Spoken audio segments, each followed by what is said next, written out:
بسم اللہ الرحمن الرحیم۔ السلام علیکم ورحمۃ اللہ وبرکاتہ۔ بسم اللہ الرحمن الرحیم۔ عزیز طلباء کرام، ایم اے اسلامیت کے مضمون فقہ و اصول الفقہ کا آج ہمارا سبق نمبر 41 ہے، جس کا عنوان ہے دور حاضر کا مسئلہ پوسٹ مارٹم اور اس کا شرعی حل۔ نیا سبق شروع کرنے سے پہلے ہم پچھلے سبق یعنی سبق نمبر 40 کا خلاصہ دیکھتے ہیں۔ پچھلے سبق میں ہم نے پڑھا تھا کہ وہ امور جن میں مرد اور عورت کی شہادت برابر ہے، مساوی ہے، ان امور کو ہم نے تفصیلاً دیکھا تھا، اور ایسے ہی ہم نے ان امور پر بات کی تھی جن میں صرف عورت کی شہادت معتبر ہوتی ہے، صرف عورت کی شہادت قبول کی جاتی ہے، مرد کی شہادت ان میں معتبر نہیں سمجھی جاتی۔ ایسے ہی ہم نے پچھلے سبق میں پڑھا تھا کہ مالی قسم کے جو معاملات اور احکامات ہیں، معاشی قسم کے جو احکامات ہیں، ان میں مرد و زن کی شہادت میں فرق رکھا ہے اللہ تعالیٰ نے۔ یعنی فرق یہ رکھا ہے کہ اگر دو مرد گواہی کے لیے مل جائیں تو پھر تو ٹھیک ہے، دو مردوں کی گواہی قابل قبول ہوگی، اور اگر دو مرد نہ مل سکیں تو پھر ایک مرد اور دو عورتوں کی گواہی قابل قبول ہوگی۔ یعنی یہاں پر اللہ تعالیٰ نے ایک مرد کے برابر دو عورتوں کو قرار دیا گیا ہے۔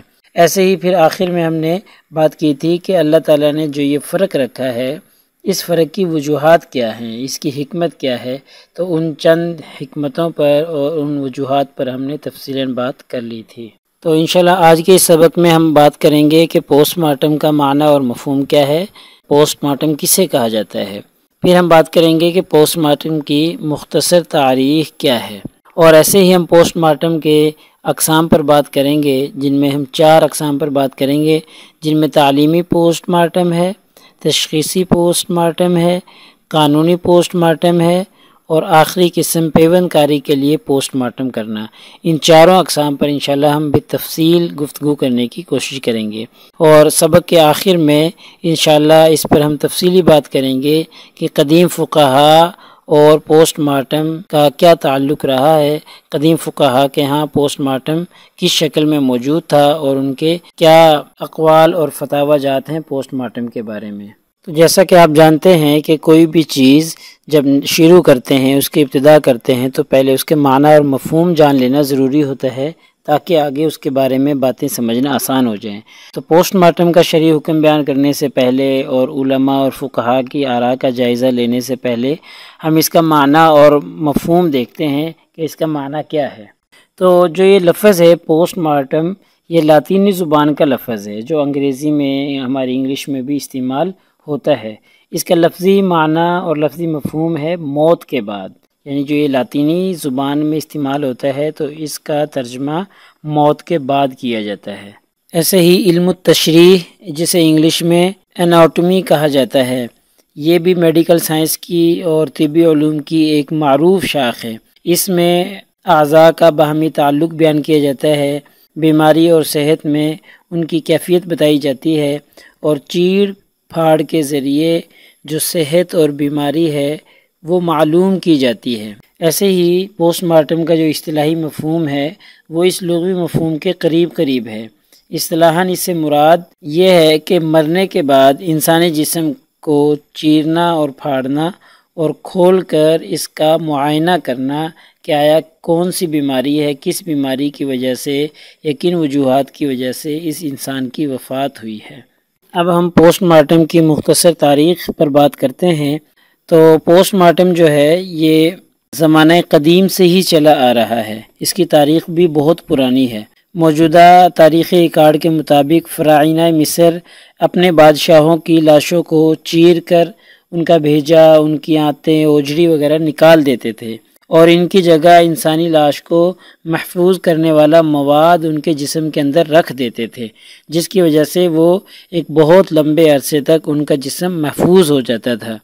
یہی وجہ ہے کہ مصر کے بہت سے بادشاہوں کی لاشیں آج تک ان کے عجائب گھروں کی زینت بنی ہوئی ہیں، ان کے عجائب گھروں میں موجود ہیں، اور انہی لاشوں میں سے ایک لاش فرعون موسیٰ یعنی من فتح جو فرعون تھا، جو حضرت موسیٰ علیہ السلام کے زمانہ میں تھا، اس کی لاش بھی موجود ہے، جو کہ مصر پر حکمران تھا، اور اس کا تعلق فراعنہ مصر سے تھا۔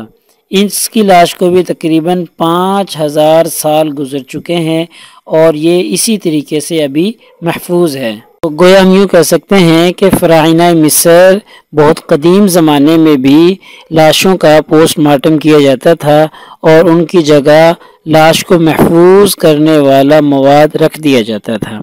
اسی طریقے سے جس طریقے سے قدیم مصری فراعنہ اپنی لاشوں کو محفوظ کرتے تھے، ان کا پوسٹ مارٹم کرتے تھے، اسی طریقے سے اہل یونان کے ہاں بھی انسانی لاشوں کی قطع و برید، انسانی لاشوں کو چیرنا پھاڑنا، اس کا ثبوت ہمیں ملتا ہے، کیونکہ جو مشہور اطباء ہیں یونان کے، ان میں ابو قرات جو طب انسانی کے موجی شمار ہوتے ہیں، اسی طریقے سے جالینوس جو علم و تشریح کے ماہر ترین انسان تھے۔ تو یہ دونوں یونان کے رہنے والے تھے اور نظری علم کے ساتھ ساتھ یہ عملی مہارت بھی رکھتے تھے، تو یہ انسانوں کی لاشوں کے قطع و برید میں، ان کا آپریشن کرنے میں بہت زیادہ ماہر تھے۔ ایسے ہی قدیم چینی لٹریچر میں بھی ہمیں پوسٹ مارٹم کا ذکر ملتا ہے کہ زمانہ نبوت کے قریب چائنا میں اچانک ایک شخص کی وفات ہو گئی۔ جب اس شخص کی وفات ہوئی تو ایک چینی خاتون جس کا نام چنگچی تھا، اس نے اس جسم کو چیرا پھاڑا اور چیر پھاڑ کر اس کا بغور مطالعہ کیا، بغور اس کا جائزہ لیا کہ آیا اس شخص کی موت کس سبب سے، کس وجہ سے واقع ہوئی ہے۔ تو اس مطالعے کے نتیجے میں وہ اس کے موت کا سبب معلوم کرنے میں کامیاب ہو گیا۔ تو اس سے ہمیں پتہ چلتا ہے کہ قدیم چینی لٹریچر میں جب اس کا ہمیں تذکرہ ملتا ہے تو یہ پوسٹ مارٹم جو ہے بہت پرانی تاریخ رکھتا ہے۔ ایسے ہی زمانہ نبوت میں، زمانہ جاہلیت میں عربوں میں چونکہ انتقامی ذہنیت بہت زیادہ تھی، اس انتقامی ذہنیت کے تحت وہ انسانی لاشوں کو چیرتے اور پھاڑ دیتے تھے، جس کو عربی میں تمثیل یا مسلح کرنا کہتے ہیں۔ اس کا رواج عربوں میں عام تھا۔ دشمنوں کے خلاف شدت عداوت کی وجہ سے جذبہ انتقام کی تسکین کی خاطر قتل کرنے کے بعد لاش کی بے حرمتی کرتے تھے اور مختلف اعضاء ان کے کاٹ دیتے تھے، جیسے ناک کاٹ دینا، کان کاٹ دینے اور آنکھیں نکال دینا، ہاتھ پاؤں یا گردن کو جسم سے کاٹ کر الگ پھینک دینا یا اندرونی اعضاء کو نکال کر کچا چبانا۔ اس طرح کے معاملات جنگوں میں عموماً ہوتے رہتے تھے۔ خود نبی کریم صلی اللہ علیہ وسلم کے چچا سیدنا حمزہ بن عبد المطلب رضی اللہ تعالیٰ عنہ کی لاش کے ساتھ ہند بن عتبہ نے، جو کہ حضرت ابو سفیان کی بیوی تھی، بہت برا سلوک کیا اور ان کا جو کلیجہ ہے جسم سے نکال کر اسے کچا چبایا تھا۔ تو یہ انتقامی ذہنیت رکھتے ہوئے عرب لوگ شدت عداوت کی وجہ سے، انتقام کی وجہ سے لاشوں کی بے حرمتی کرتے تھے اور ان کی قطع و برید کرتے تھے۔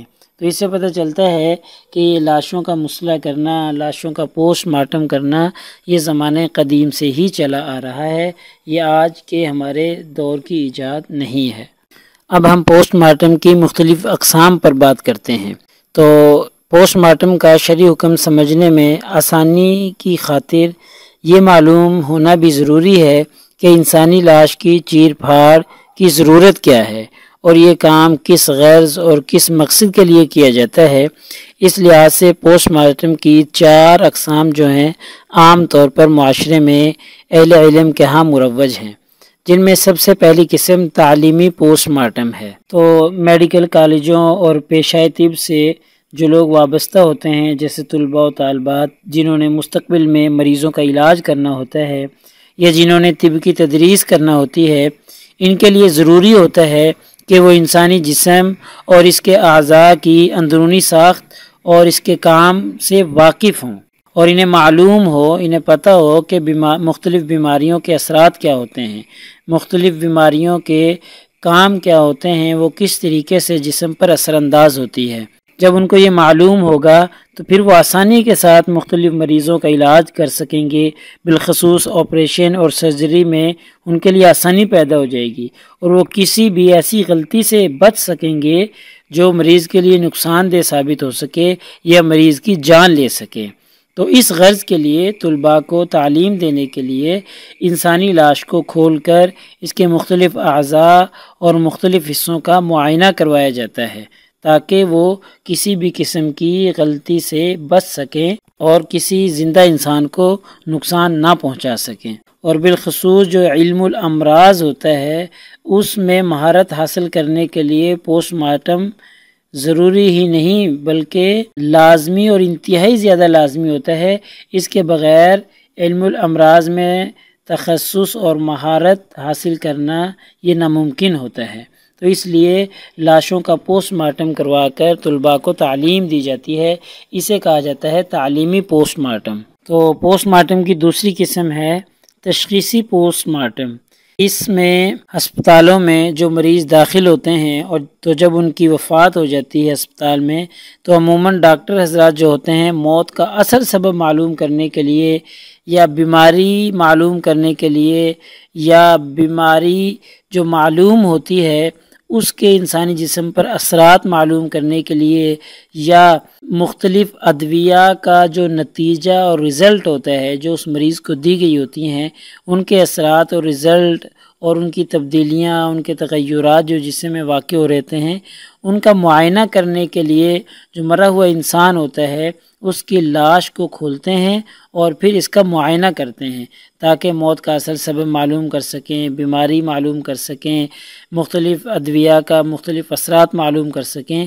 اس مقصد کے لیے وہ انسانی جسم کا پوسٹ مارٹم کرتے ہیں، انسانی جسم کو کھولتے ہیں اور پھر ان چیزوں کو جاننے کی کوشش کرتے ہیں۔ تو میڈیکل سائنس آج ترقی کے جس عروج پر اور جس مرحلے پر پہنچ چکی ہے اس میں تشخیصی پوسٹ مارٹم بے حد اہمیت کا حامل ہوتا جا رہا ہے۔ پوسٹ مارٹم کی تیسری قسم ہے قانونی پوسٹ مارٹم۔ چونکہ انسانی معاشرہ میں جرائم کا وجود ایک تلخ اور اٹل حقیقت ہے، اس سے انکار ممکن نہیں ہے۔ چونکہ ہر معاشرے میں جرائم کا وجود ہے اور ہر حکومت مجرموں کی سرکوبی، مجرموں کو ختم کرنا اور عوام الناس کو عدل و انصاف مہیا کرنے کی ہمیشہ سے کوشش کرتی رہی ہے، لیکن پھر بھی ہر معاشرے کے اندر جرائم کا وجود ہے، چاہے وہ جرائم چھوٹے ہوں یا جرائم بڑے ہوں۔ تو جرائم کی تفتیش میں پوسٹ مارٹم کا بہت زیادہ اہم کردار ہے۔ اس کی اہمیت کا اندازہ ہمیں کچھ مثالوں سے ہو جائے گا۔ ان مثالوں میں سے تو چند مثالیں ہم بیان کرتے ہیں۔ پہلی مثال قانونی پوسٹ مارٹم کی یہ ہے کہ ایک شخص سڑک پر گاڑی چلا رہا ہے، گاڑی چلاتے ہوئے اس کو جو ہے دل کا دورہ پڑا جس سے گاڑی پر کنٹرول نہ رہا اور وہ سڑک کے کنارے کھڑے ایک بے گناہ شخص کے اوپر جا چڑھی۔ گاڑی کی تباہی اور 2 اشخاص کی موت واقع ہو گئی۔ اب ان 2 اشخاص کی موت کو دیکھنے والوں نے اسے ایک محض حادثہ قرار دے دیا اور بتایا، عام لوگ کہنے لگے کہ جی ایک حادثہ، ایک ایکسیڈنٹ واقع ہو گیا ہے۔ تو پھر ان دونوں لاشوں کا پوسٹ مارٹم کیا گیا تو حقیقت کھل کر سامنے آ گئی کہ جو گاڑی چلا رہا تھا اس شخص کو دل کا دورہ پڑا۔ جب دل کا دورہ پڑا تو اس ڈرائیور کی موت واقع ہو گئی، اور جب موت واقع ہو گئی تو اس کی وجہ سے گاڑی آؤٹ آف کنٹرول ہو گئی، اس ڈرائیور کے کنٹرول میں نہ رہی، جس کی وجہ سے یہ حادثہ پیش آیا۔ تو اب اس پوسٹ مارٹم نے یہ بات واضح کر دی کہ جو ڈرائیور کی موت ہوئی ہے وہ ایکسیڈنٹ اور حادثے کی وجہ سے یا چوٹ لگنے کی وجہ سے نہیں ہوئی بلکہ وہ دل کا دورہ پڑنے کی وجہ سے ہوئی ہے۔ ایسے ہی اس پوسٹ مارٹم نے یہ بات بھی واضح کر دی کہ ڈرائیور نے جان بوجھ کر گاڑی اس دوسرے بے گناہ شخص کے اوپر نہیں چڑھائی تھی بلکہ اس کی موت کی وجہ سے اس شخص پر گاڑی جا چڑھی۔ تو اس سے جو ڈرائیور کے ورثاء ہیں وہ بری الذمہ ہو گئے، کسی بھی قسم کا تاوان ان کے اوپر لازم نہیں ہوگا۔ تو یہ کس نے بتایا ہے ہمیں؟ یہ پوسٹ مارٹم نے بتایا ہے۔ لہٰذا ہمارے آج کے سبق کا خلاصہ یہ بنا کہ ابھی اسی سبق میں، سبق نمبر 41 میں ہم نے یہ سیکھا کہ پوسٹ مارٹم کا معنی اور مفہوم کیا ہے، اور ہم نے یہ سیکھ لیا کہ پوسٹ مارٹم کی مختصر تاریخ کیا ہے۔ ہم نے پڑھا کہ یہ پرانے زمانہ قدیم میں بھی موجود رہا ہے۔ ایسے ہی ہم بات کی ہم نے کہ پوسٹ مارٹم کی اقسام کتنی ہیں، تو ہم نے بتایا تھا کہ پوسٹ مارٹم کی 4 اقسام ہیں، جن میں سے 3 اقسام پر اس سبق نمبر 41 میں بات ہو چکی ہے۔ باقی انشاءاللہ اسی سبق کا بقیہ حصہ اور بقیہ عناوین پر سبق نمبر 42 میں بات کی جائے گی۔ جزاکم اللہ خیر۔ السلام علیکم ورحمۃ اللہ وبرکاتہ۔